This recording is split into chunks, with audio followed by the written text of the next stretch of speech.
দীর্ঘদিন গ্রামে কাটানোর পর আবার ফিরে এলাম আমার আপন ঠিকানায়। নিজের ঘর, নিজের সংসার, এখানেই যেন আমার শান্তি। হ্যালো এভরিওয়ান, আসসালামু আলাইকুম, welcome back to my another video. সকাল সকাল ঘুম থেকে উঠে আমি ইহানের জন্য সেমাই রান্না করেছিলাম। যেহেতু আমরা অনেক ভোরে বাসায় পৌঁছেছি, তাই জার্নির রেস্টটা এখনো কাটেনি। কি করব, কোথা থেকে শুরু করব কিছুই বুঝতে পারছিলাম না। ইহানের জন্য মাছ রান্না করেছিলাম, আর ফ্রিজে দেখলাম খিচুড়ি মশলা আছে, তাই ভাবলাম আজকে নতুন কিছু ট্রাই করি। এর আগে আমি খিচুড়ি মশলা দিয়ে কখনোই খিচুড়ি রান্না করি নাই। সত্যি বলতে আমি খুবই আরাম প্রিয় মানুষ। দীর্ঘ জার্নি আমার একদমই ভালো লাগে না, বরং সহ্য করতে অনেক কষ্ট হয়। আর এটার রেশ অনেকদিন পর্যন্ত থাকে, তাই কোথাও যাওয়ার কথা শুনলেই আমার মনটা ভার হয়ে যায়। এবারও গ্রাম থেকে ঢাকায় ফেরার কথা শুনেও আমার ভীষণই খারাপ লাগছিল। এটাই আমার ছোট্ট শখের রান্নাঘর। দিনের বেশিরভাগ সময় আমি এখানে কাটাই। রান্না করতে আমার ভীষণ ভালো লাগে, যদিও এখনো নিজেকে পুরোপুরি রান্নায় পটু বলতে পারি না। তবুও প্রতিদিন নতুন কিছু শেখার চেষ্টা করি। গ্রাম থেকে ফিরেই দেখি রান্নাঘরের অবস্থা বেশ এলোমেলো, তাই অন্য কোনো কাজের আগেই এটাকেই পরিষ্কার করতে শুরু করলাম। রান্নাঘর গোছাতে আর পরিষ্কার করতে এই দিনের অর্ধেকটা সময় আমার পার হয়ে গিয়েছিল। তাই বিকেলে ইহানের জন্য কোনো নাস্তাও বানিয়েছিলাম না, তাই ভাবলাম ওকে একটু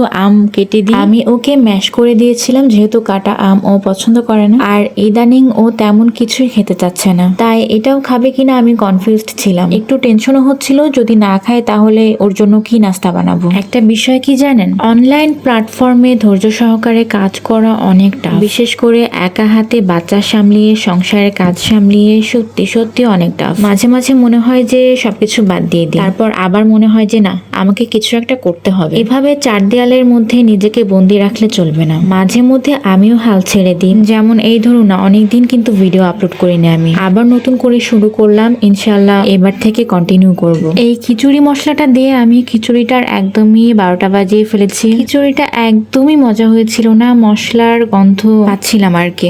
দেন অফিস থেকে ইহানের বাবা ফেরার পর আমরা একটু বাইরে গিয়েছিলাম। গ্রামে থাকার কারণে এবার ইহানের বাবার জন্মদিনটা আমরা উদযাপন করতে পারিনি, আর এটাই ছিল ইহানের সঙ্গে ওর বাবার প্রথম জন্মদিন। তাই ঢাকায় ফিরে ভাবলাম ছোট করে হলেও একটা কেক কেটে দিনটা উদযাপন করি। বাটার স্কচ ফ্লেভারের কেক আমি এই প্রথম খেলাম, মোটামুটি ভালোই ছিল। তবে কেক কাটার সময় আমার ছোট্ট ইহান ছিল পুরো ব্যস্ত। কেক কাটার চেয়ে চামচ নিয়ে নাড়াচাড়া করতে ওর বেশি আগ্রহ ছিল, আর একটু পরপরই কান্না করছিল, তাই ঠিক মতো ভিডিও বা সুন্দর মুহূর্তগুলো ক্যামেরায় ধরে রাখতে পারিনি। তবুও এই ছোট্ট উদযাপনটা আমার জন্য অনেক সুন্দর একটা স্মৃতি হয়ে থাকবে। এন্ড গেস হোয়াট, এখন বাজে রাত 2টা। বাইরে অনেক জোরে বৃষ্টি হচ্ছিল, বিদ্যুৎ চমকাচ্ছিল, আর আমার একটু ভয়ও লাগছিল, কিন্তু কিছুই করার নেই, কারণ দিনের বেলা ইহানকে নিয়ে রান্না করা একদমই পসিবল না। আজকের মতো এই পর্যন্তই, দেখা হবে পরের ভিডিওতে। আল্লাহ হাফেজ।